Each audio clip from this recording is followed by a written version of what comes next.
All right, you ready, Commissioner Collins? Yeah, I'm ready. Okay, lead us in prayer then, please. Okay. Birthday No prayer. pressure of running in. Okay. Dear Heavenly Father, Lord, we thank you for this day, and Lord, we just thank you for all your many blessings that you bestow upon us. Lord, be with us today as we conduct the county's business. We just thank you so much for all those that work for the county, and we just pray your protection upon them. We just pray all these things in the name of your Son, Jesus Christ. Amen. Amen. Stand with me. Pledge, please. I pledge allegiance To the flag of the United States of America, and to the republic for which it stands, one nation, under God, indivisible, with liberty and justice for all.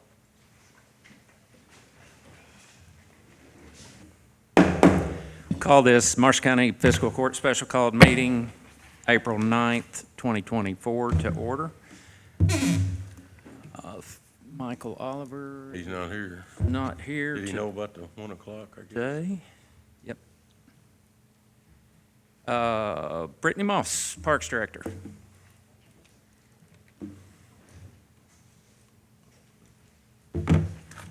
Hello. We Hello. wanted Hello. to bring, this is Reagan Winters, also probably better known as Glenn and Jennifer Harris's daughter.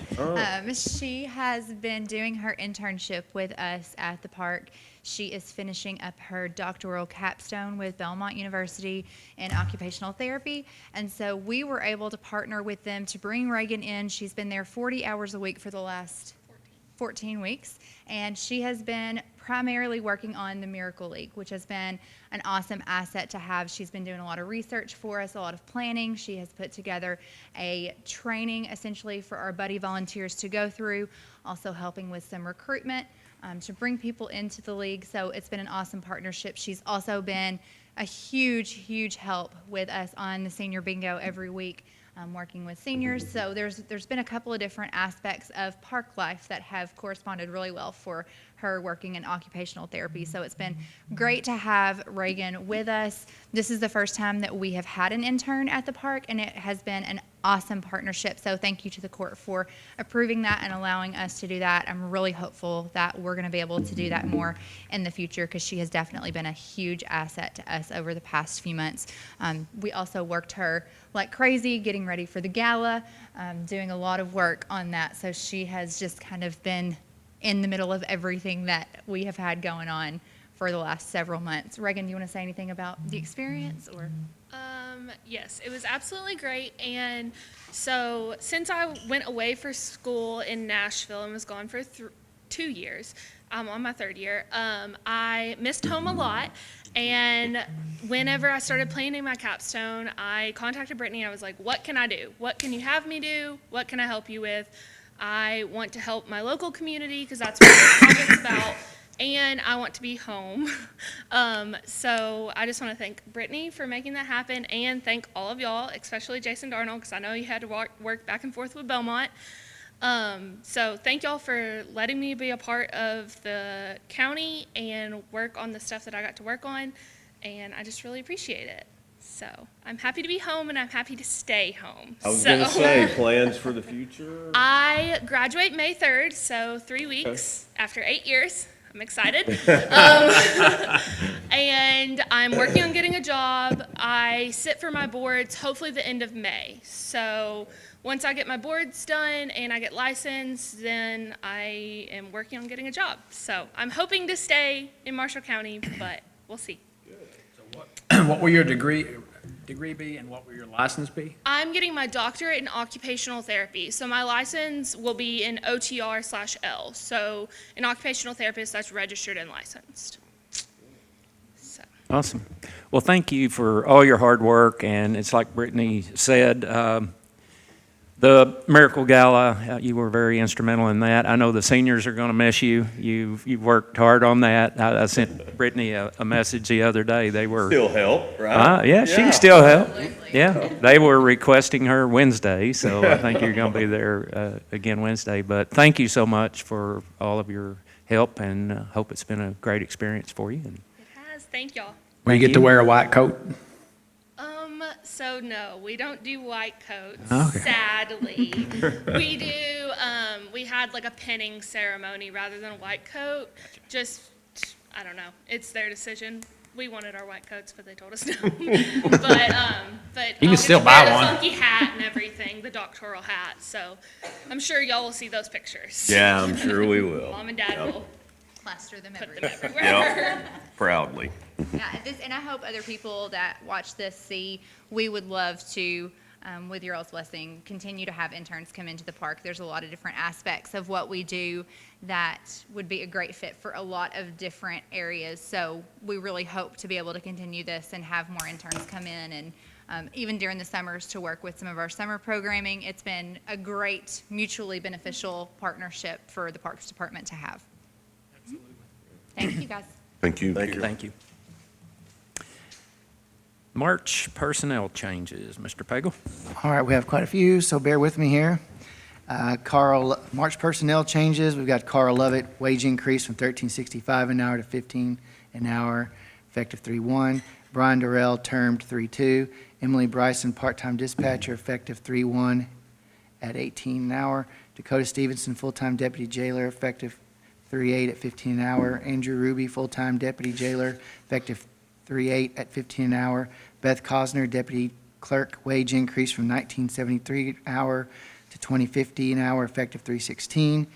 Lauren Albritton, deputy clerk, wage increase from $19.93 to $20.50, effective 3/16.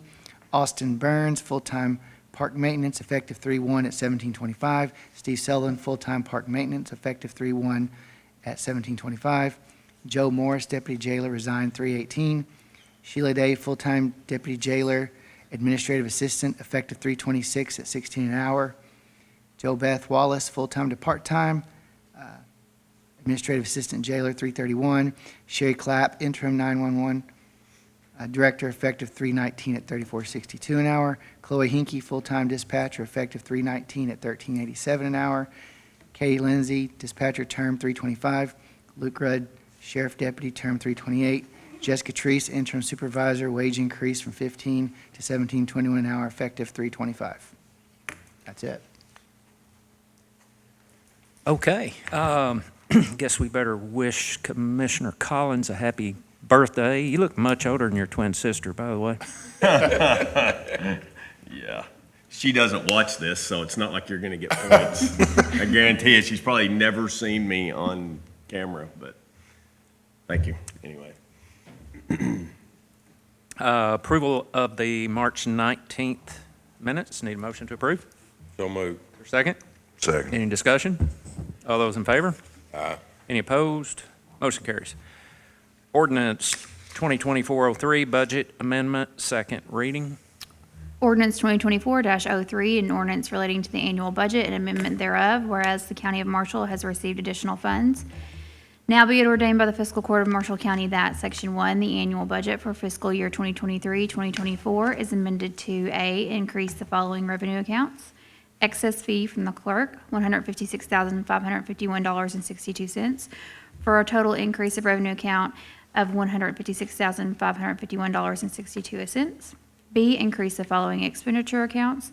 Reserve for transfer, $156,551.62, for a total increase of expenditure accounts of $156,551.62. Section 2, the amounts added to the revenue and expenditure accounts in Section 1 are for governmental purposes. Approved by the Marshall County Fiscal Court the 19th day of March 2024. Approved as to form and classification the 27th day of March 2024 by Robert O. Brown, State Local Finance Officer. This amendment to the budget ordinance was adopted by the Marshall County Fiscal Court, Kentucky, on this, the 9th day of April 2024. Need a motion to approve and adopt. Move we approve and adopt the budget amendment. Second. Motion second, any discussion? All those in favor? Aye. Any opposed? Motion carries. The KOHS radio grant. Need a motion to approve and sign the resolution to apply for the grant. So moved. Second. Motion second, any discussion? It's the same Thing we've been one. waiting on for. Yeah, for the communications upgrade. Oh, this is a new one. Huh? This is next year's grant. Oh, this is different. Yeah, for handhelds. Oh, okay. Is it a match? Oh, or- this one, I don't I'm sorry, remember. this one is for the handheld. It's the new one, Yeah. isn't it? Yeah. Is there a match, or we've already got the match in there, or what? Is it I a- think- Is it 100%? This one is, yes. Yeah. I may be wrong, but yeah, I'm almost positive. It was for about 180,000. Yeah. So, correct myself on that, this is a different one for the handhelds and not the original. We did something on the original one the other day I had to sign, so anyway, my bad on that. Motion to approve and sign resolution to apply for the grant for the handhelds. So move. Second. Second. Discussion. All those in favor? Aye. Any opposed? Motion carries. New business, Fair Housing Month proclamation. See, we have some realtors We out there. do. Let you, Hiding behind the podium, two of them are hiding behind the podium. does anybody want to get up and speak Steph, about? yeah. I think they all do. Somebody. I didn't tell them, I didn't ask them to, I just asked them to come to be here. But we do have several realtors from the Kentucky Barkley Lakes Board of Realtors here today, along with our AE. And it is, April is Fair Housing Month, and so I sent the proclamation to Judge Spraggs, and he was nice enough to be able to have us do this proclamation today, and then we'll take a picture. And then Stephanie Clark will speak about fair housing for 10 to can read 15 the- minutes. She can read the proclamation. Huh? She can read the proclamation. Yeah, you want to read it? No, okay, all right. I'll Dee, read are the you proclamation. panning over to her, by the way, while we're, okay, good, that's good. Zoom in, zoom in. Whereas, Fair Housing Month, whereas the Fair Housing Act enacted April 11, 1968, enshrined in a federal law the goal of eliminating racial segregation and ending housing discrimination in the United States, and whereas the Fair Housing Act prohibits discrimination in housing based on race, color, religion, sex, familial status, national origin, and disability, and commits recipients of federal funding to affirmatively further fair housing in their communities, and whereas the Marshall County Fiscal Court is committed to the mission and intent of Congress to provide fair and equal housing opportunities for all, and whereas our social fabric, the economy, health, and environment are strengthened in diverse, inclusive communities, and whereas more than 50 years after the passage of the Fair Housing Act, discrimination persists and many communities remain segregated, and whereas acts of housing discrimination and barriers to equal housing opportunity are repugnant to a common sense of decency and fairness. Now therefore be it resolved that the Marshall County Fiscal Court of Marshall County, Kentucky does hereby declare the month of April 2024 as Fair Housing Month in Marshall County as an inclusive community committed to fair housing and to promoting appropriate activities by private and public entities to provide and advocate for equal housing opportunities for all residents and prospective residents of Marshall County, given under Judge's hand on the 9th day of April, 2024. Thank you. Photo Photo? picture?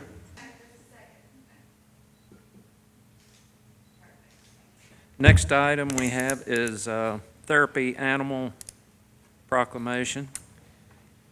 Yeah, we had this sent by a constituent, and, I mean, obviously, we'll read it, but we know how important it is to folks suffering with PTSD, whatever ailment that it may be. So I had a constituent reach out and ask if we would do this proclamation for the end of the month, so.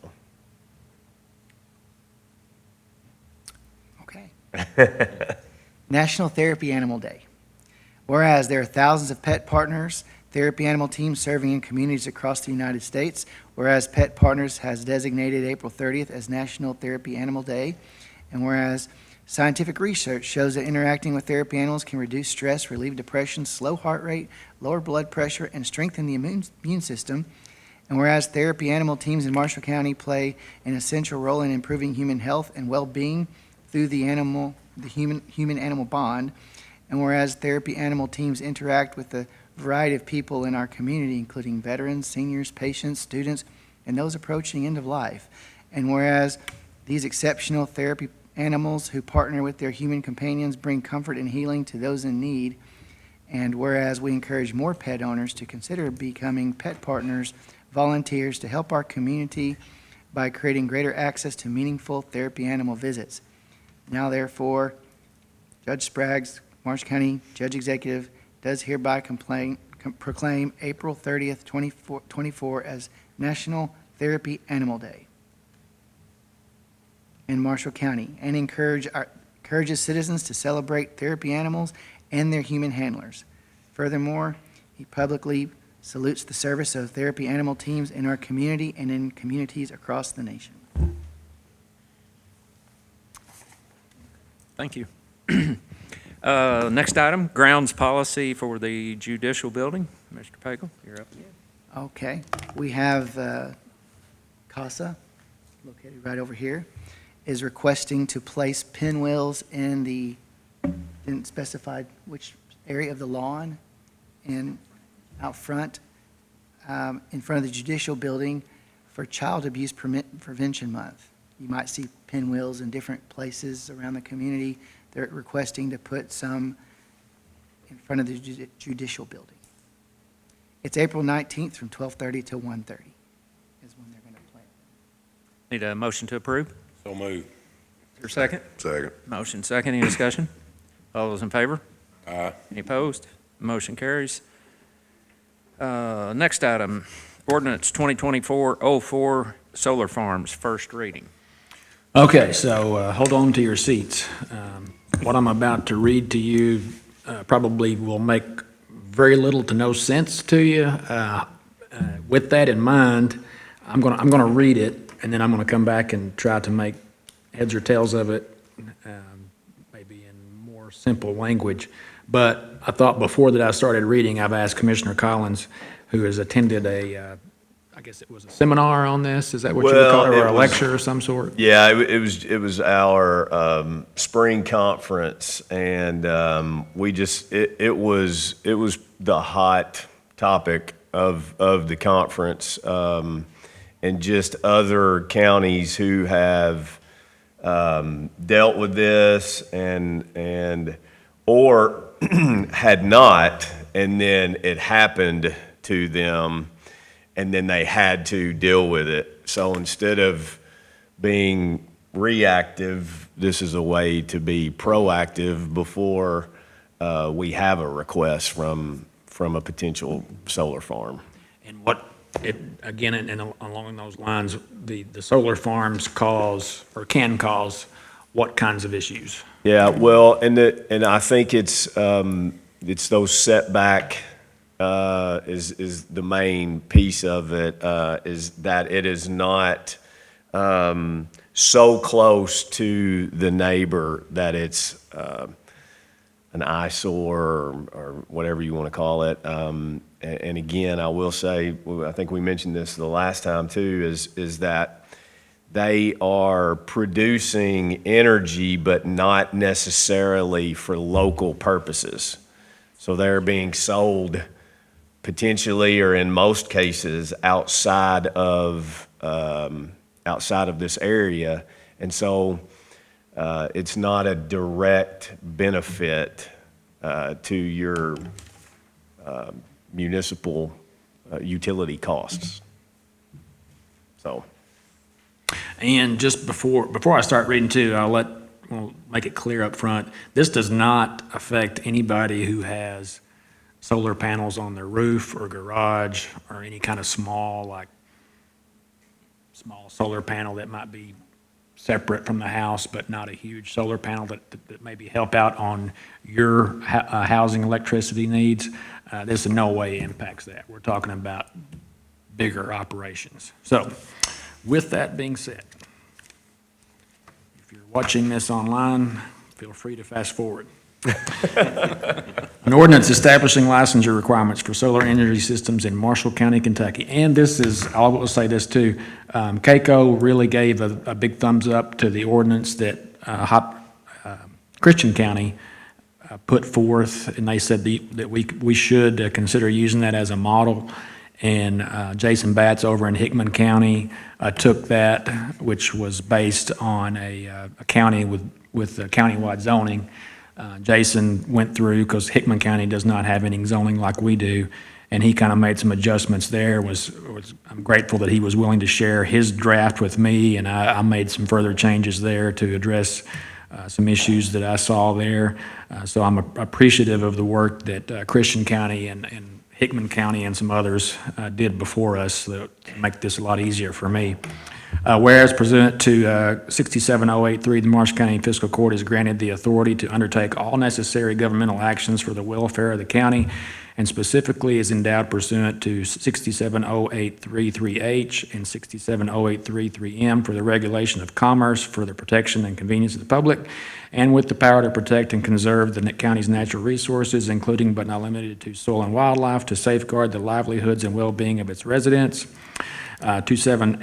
718 became effective June 29th, 23. Further provides that an ordinance, permit, or license issued by a local government and enacted under the provisions of Home Rule under 67080, 083, 850, 922, 67A 060, 67C 101, and 82082 shall have primacy over the state provisions, including setback requirements set forth in 278-700, 278-704, 278-706, 278-708, and any conflict between an order of the board and a local ordinance, permit, or license shall be resolved in favor of the local government's ordinance, permit, or license. And whereas the Marshall County Fiscal Court finds it necessary and appropriate to provide reasonable safeguards which mitigate potential nuisances such as soil erosion, water runoff, and erosion, impact to agricultural land, and impacts to local flora and fauna, among others, created by intermediate scale and large scale ground-mounted solar energy systems as defined herein, in order to protect adjoining properties and public rights of way. Now therefore be it ordained by the Marshall County Fiscal Court as follows. We have a definitions section. Merchant electric generating facility. And these definitions are statutory based, so this is pretty much word for word right out of KRS. An electricity generating facility or facilities, except for a qualifying facility, is defined in 278-707, that together with all associated structures and facilities are capable of operating at an aggregate capacity of 10 megawatts or more, and sell the electricity they produce in wholesale market at rates and charges not regulated by the Public Service Commission. Obviously, those energy producers that are subject to regulation by the PSC are not impacted by this ordinance. Solar Energy System, SES, is a device including its components and subsystems that collect solar energy for electricity generation, consumption, or transmission, or for thermal applications. SESs are in turn divided into three types depending on how the system is incorporated into existing land use. The first definition here is integrated solar energy system, integrated SES. These are what we talked about just a minute ago as far as like small systems that may be on folks' roofs. An SES where the solar materials are incorporated into the building materials such that the building and solar system are reasonably indistinguishable, or where the solar materials are used in place of traditional building components such that the SES is structurally an integral part of the house, building, or other structure. An integrated SES may be incorporated to, among other things, a building facade, skylight, shingles, canopy light, or a parking meter. Rooftop solar generator systems is just what it sounds like. That is structurally mounted to the roof of a house, building, or other structure and does not qualify as an integrated SES. Ground-mounted SES, an SES that is structurally mounted to the ground and does not qualify as an integrated SES. Ground-mounted SESs are further characterized as follows. And here's where we get into the actual regulation. A small-scale ground-mounted energy system is a ground-mounted SES with a footprint of less than 2,500 feet. An intermediate is between 2,501 square feet and up to and including 40 acres, and which does not constitute a merchant electric generating facility.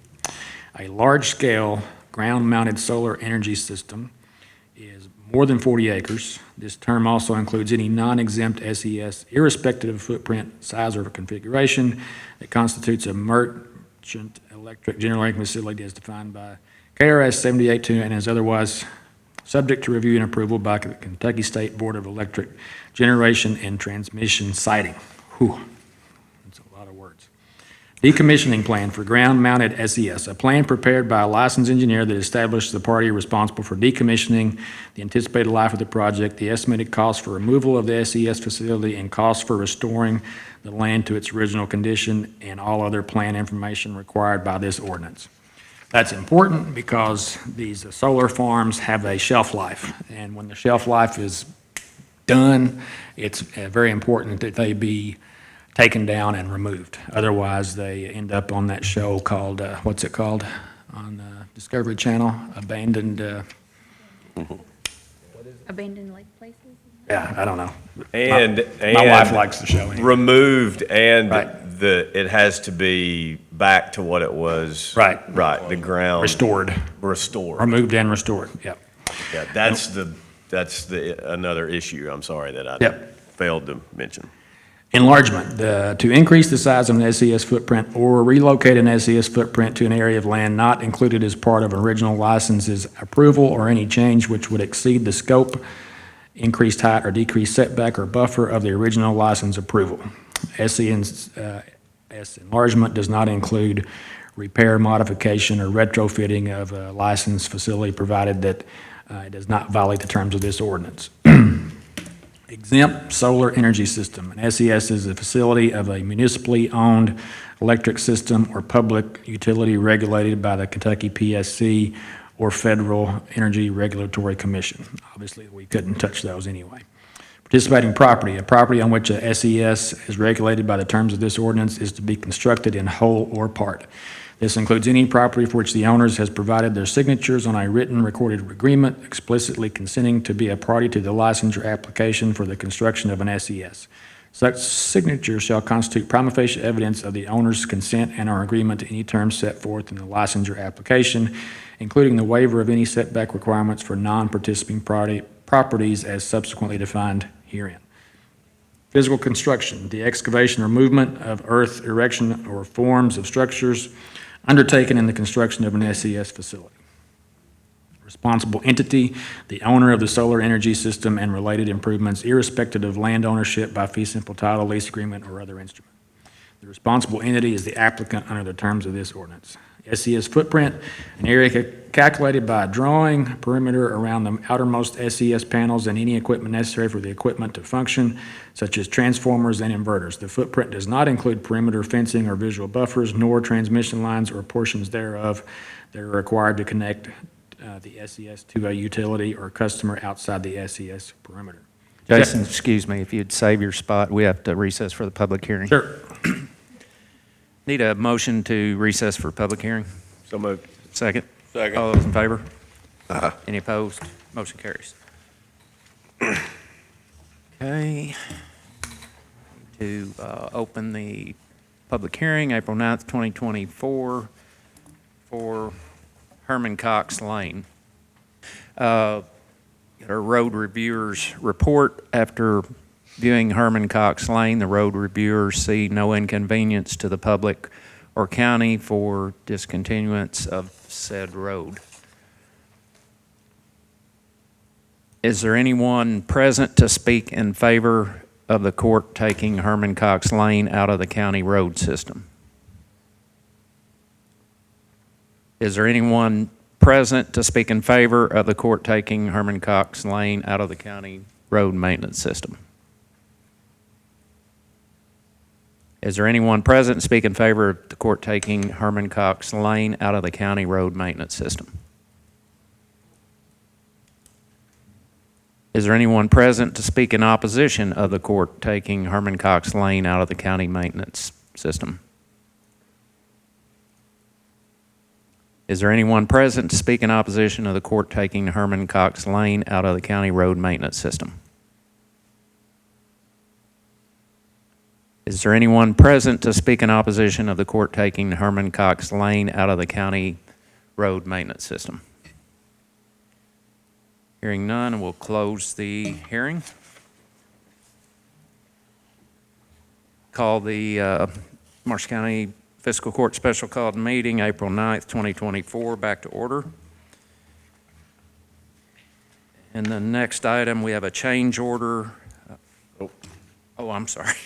How could you Darn. forget? I tried. Gotta start over. He's got to start over, Yeah, I have to think. start over now, Judge. Yeah. Okay, where were we? Setback, the minimum distance Page established by this. 15, I think is where we were. The minimum distance established by this ordinance measured from the property line of a non-participating property or boundary of a public roadway or rail line to the nearest portion of an SES footprint or other regulated SES feature. The setback distance required by this ordinance is to be contained within the boundary of a participating property. Oops, sorry about that. And is the minimum distance from a non-participating property or public roadway or rail line boundary that an SES footprint or other regulated SES feature is allowed to be constructed. Citing board regulated SES, an SES that constitutes a merchant electric generating facility, the construction and siting of which is subject to review by the state. I'm not going to read all those words again. Applicability of ordinance. This ordinance and its requirements for licensure shall apply to the siting, construction, installation, enlargement, operation, maintenance, and decommissioning of intermediate-scale SES and large-scale SES facilities in all unincorporated areas of Marshall County, Kentucky. The requirements of this ordinance shall not apply to the following: integrated SES, rooftop SES, small-scale SES. So again, we've already talked about what it does not cover.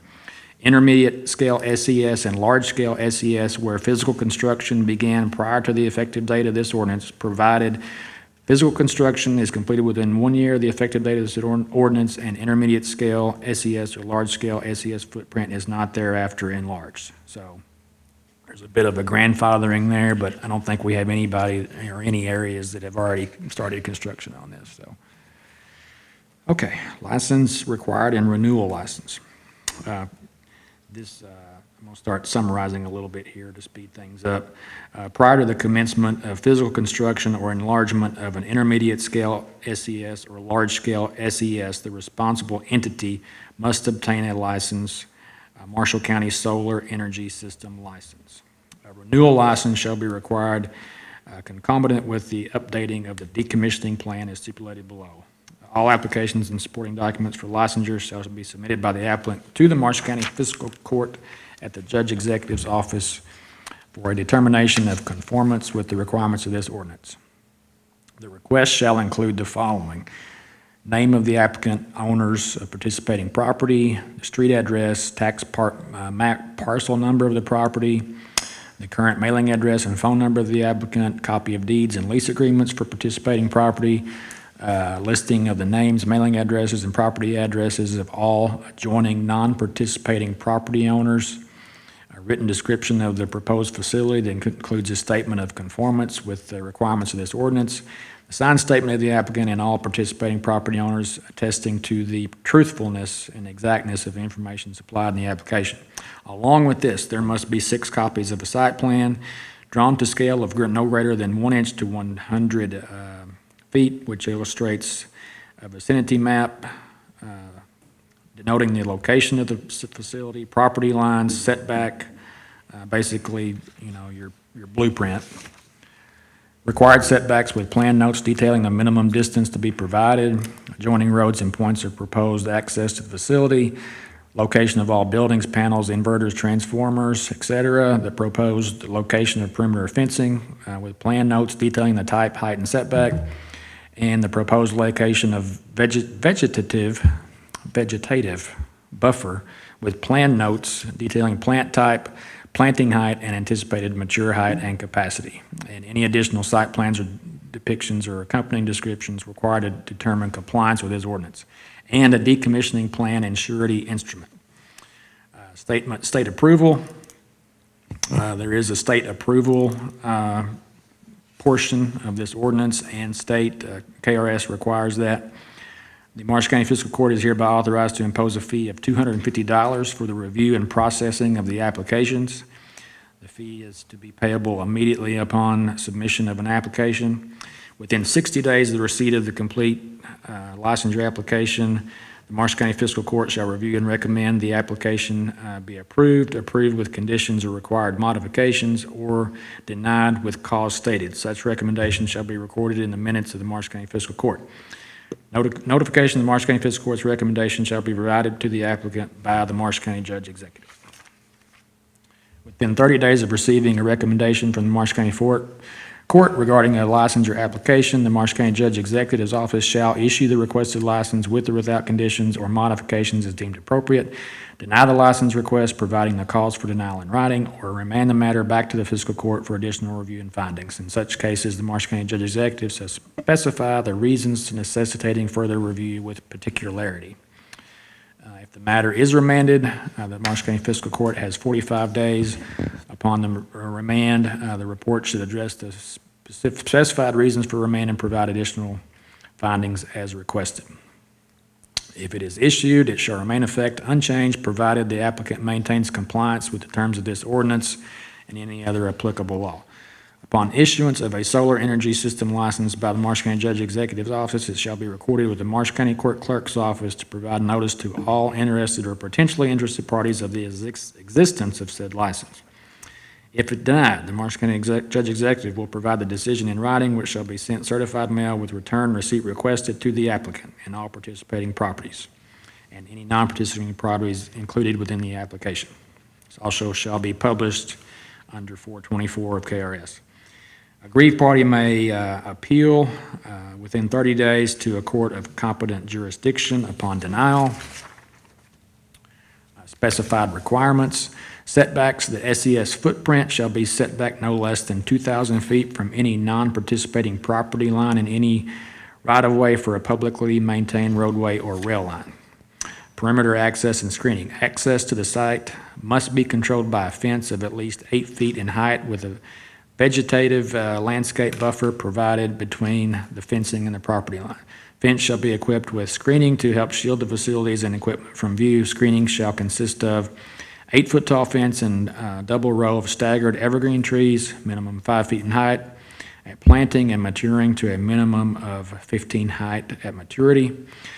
Evergreen trees shall be planted exterior to the fence and shall be set back no less than 15 feet from any property line. Screening shall achieve an opacity of 90% to a height of no less than 8 feet within 3 years of planting. Screening shall be installed within 180 days of the start of physical construction and shall be maintained until the decommissioning of SES is completed. All unhealthy, dead, or non-compliant planting shall be repaired or replaced within 90 days of such occurrence. It's the first time I've ever typed the word opacity, by the way. Use a Opacity. dolphin. O-P-A-C-I-T-Y. Right. Lighting of a ground-mounted SES shall be limited to the minimum necessary for safe operation, shall be directed downward, incorporate full cutoff features, and incorporate motion sensors where feasible. Lighting shall be designed to avoid light trespass. Nothing in this section shall preclude installations of lighting required by the FAA. Decommissioning plan required. The applicant shall be responsible for a decommissioning plan prepared by a professional. Okay, here's a typo. Shall be responsible for a decommissioning plan prepared by a registered professional engineer at the expense of the applicant and updated not less than once every 3 years, containing the following: the anticipated life of the project and defined conditions upon which decommissioning will be initiated, estimated decommissioning costs, including the removal of the solar SES and related foundations, pads, underground collector lines and roads, transmission lines, and the revegetation and restoration of the property, including soils to its original condition and all calculations supporting the decommissioning estimate. The manner in which the project will be decommissioned, including the provision and timetable not to exceed 5 years for the removal of all structures and foundations and for the revegetation and restoration of the property to its original condition. The manner of SES component disposal, including the estimated recycle value of components and a copy of any contract containing specific agreements regarding decommissioning. Surety instrument required. The applicant shall provide a surety instrument, which is also known as a bond, in an amount and form acceptable to the Marshall County Judge Executive upon recommendation of the fiscal court, sufficient to cover the costs of the decommissioning the SES in accordance with the approved plan in the event the applicant defaults in its commissioning obligations. Surety instrument shall be updated and revised in conjunction every 3 years, shall be continuously maintained by the applicant, their successors in interest and/or such assigns until such time as the SES is decommissioned and all areas are reclaimed, revegetated, and restored. Shall be in compliance with KRS and shall name the Marsh County Fiscal Court as secondary beneficiary. So it's a money amount meant to cover the cost of restoration in the event the applicant fails to do so. It covers us and the neighboring properties. Which will come from that engineer's site plan or decommissioning plan, right? Right. That should be easy to determine. For projects with an SES footprint located within the airport's approach zones or airport imaginary surfaces as defined by United States Code of Federal Regulations, 1,000 feet, the applicant must complete and provide the results of a glare analysis through a qualitative analysis of potential impact, field test demonstration, or geometric analysis of ocular impact in consultation with the FAA. The applicant shall begin decommissioning no later than 12 months after SES has ceased to generate electricity or thermal energy. Shall be removed within 6 months of decommissioning, and all material shall be recycled or otherwise reused to the extent reasonably practicable, and the disturbed areas shall be reclaimed, revegetated, and restored to like-kind soil quality and overall condition to the areas where were prior to the installation of the SES. Then there's a penalty provision. Failure of the applicant to decommission in accordance with this ordinance and the approved decommissioning plan shall be grounds to invoke the surety instrument, and the court shall be entitled to recover those funds and use those for decommissioning. And the court can also place a lien if necessary to secure recovery of excess costs or expenses. Failure to decommission an SES as required herein is a violation of this ordinance and is subject to the enforcement and penalties provided herein. In the result of a failure to perform, default, or failure to extend a surety instrument, the court reserves the right to take all available legal and administrative actions necessary to compel the completion of the decommissioning. Marsh County Judge Executive may revoke a license subject to a 90-day written notice to the applicant upon one or more of the following: providing false or inaccurate information on the application, failed to correct the violation that has been noted, the applicant has failed to construct or maintain the SES in accordance with the ordinance and the approved plan, failed to decommission, and failed to correct any kind of violations related to the decommissioning, failed to submit an updating decommissioning plan and revised surety instrument, and failed to correct the 90-day notification period. The applicant has failed to transfer, or if the applicant fails to transfer the license upon change of responsible entity in accordance with this ordinance. Any license revocation issued under this section shall be recorded in the Marsh County Clerk's office. A change in ownership, or transfer of the responsible entity's ownership of an SES shall require the issuance of an amended license that shall be recorded in the Marsh County Clerk's office.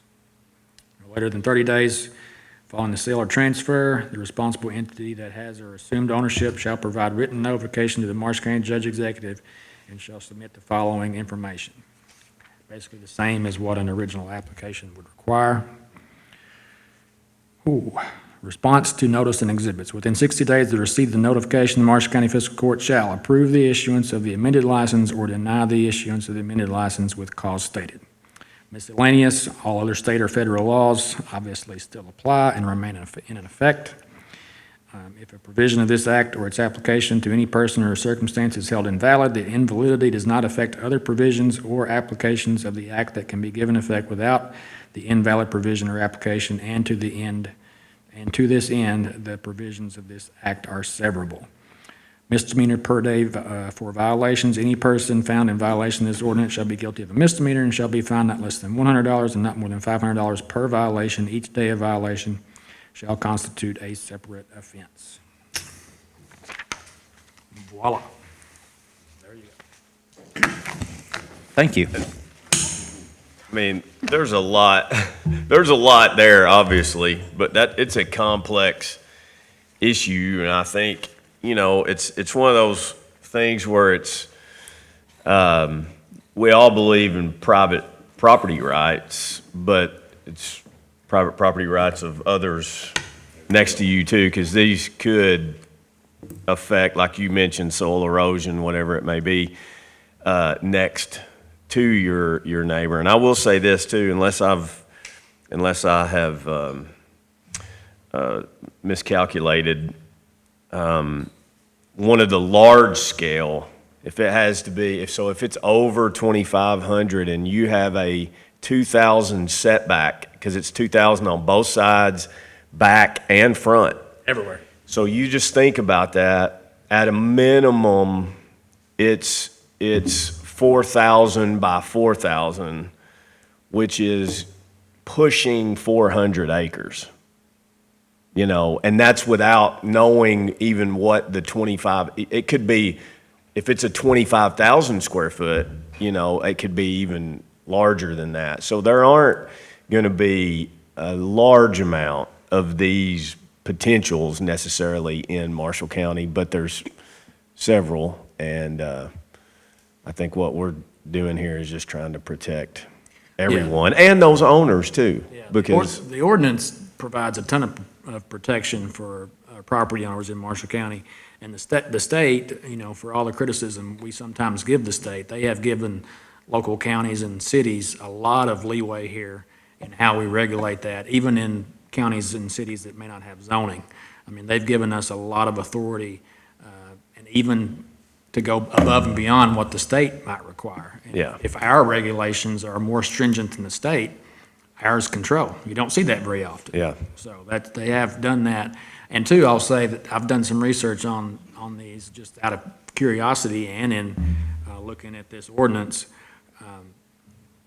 The profitability of these things aren't necessarily, it's not for sure yet on how, I think you're going to have to get to a pretty big operation before you see any kind of real property or profitability from an investor standpoint. So I'm not sure it's ever going to be an issue here in Marshall County, but if it is, we have this in place to protect property owners. Yeah, and the lease is probably good for the landowner, I'm assuming, but there are times when something is so good that you think, okay, no, wait a minute, if this is that much better than me putting the crop out, Yeah, it's a I might need to look into it big further. time money investment. Right, yeah. And that decommissioning is the big thing that everybody talked about, was are you really going to go back? Are they really going to go back and take those out and put it back and restore that property? And that's a big if. So this is just a way to be able to protect everybody, landowners, there and around it. So. Does the state approve first before and then it comes to us? That's the way that I understand it. I don't think we can, I don't Because think if we. they didn't, well, there was no reason for us to. Yeah, if an applicant can't show us that the state has given their stamp, then there's no reason for us to even look at it. Right, yeah, okay. Okay, next item, change order for Mertco on the West Marshall Water Project. I think you all should have that in front of you. Need a motion to approve? So move. Second? Second. Excuse me. Any discussion? All those in favor? Aye. Any opposed? Motion carries. Birmingham Point Boat Dock. We had started last year on Rocky Point. We got the road department put in the new ramp there, or dock there is new, in the process of paving pretty soon. When's that going to be done? They moved the paving equipment in this morning or Okay. yesterday evening. So as soon as the weather breaks, they'll Cool. start paving. So we'll have that one back 100%. Had some damage down there from tornado debris removal with all that traffic and loading, unloading. So we got that one in great shape as soon as they get done paving. Road department went and worked on the ramp at Birmingham Point. It was broken off on one side and did repair there.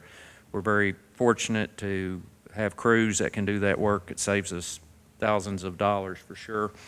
While they were there, I'll let Roy speak on this. There's several issues with the boat dock, and I'll just let you talk about that for a minute. Yeah, so as we was fixing the boat ramp, we had a few people come down raising concerns about the boat dock. So we looked at it and, one of the floats had a hole in it, so we kind of patched that up and put a float underneath it, and then the spar arms was broke. We kind of patched that up welding, but, the frame of the dock is in very bad shape where boats have been hitting it over the years. Has a lot of screws and nails sticking out of it. So we looked into purchasing a new dock for that area. The transitional plates are bad, rusted into, so it needed a lot of work, more than what we wanted to put into it to repair it and still have an old dock. So we've looked into replacing it. He has a price here on doing that from Twin Lakes Mooring. Remove the existing platform dock and install a new 12 by 20 single slip. What is there is just a platform, isn't it, Roy? Yes, it's just like a 12 by 15 platform. This would have the slip where you could actually pull in a whole lot more user-friendly, especially if you're trying to get kids and stuff in and out of the boat. New spar arms, pins for the ramp, through flow decking, install transition flaps, redeck the existing walkway to match the new part, and the total on that is $25,400. And had Erica check, the park has $20,000 in their budget for docks that has not been used, and there is, we could get the rest of the money from ramps in the road department fund for that.